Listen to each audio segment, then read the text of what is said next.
issued a flash flood warning for northwestern Cumberland County in southwestern Maine, southern Oxford County in western Maine, central Carroll County in northern New Hampshire until 6 p.m. At 2:39 p.m., Doppler radar and automated rain gauges have indicated thunderstorms producing heavy rain across the warned area.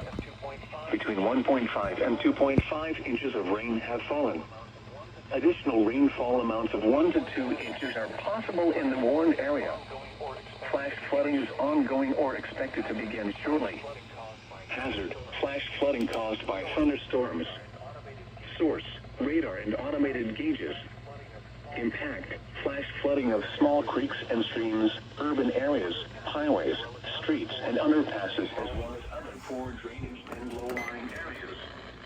Some locations that will experience flash flooding include Conway, Bridgeton, Freiburg, Bethel, Rutherford, Ossipee, Moulton Borough, Dixfield, Effingham, and Canton.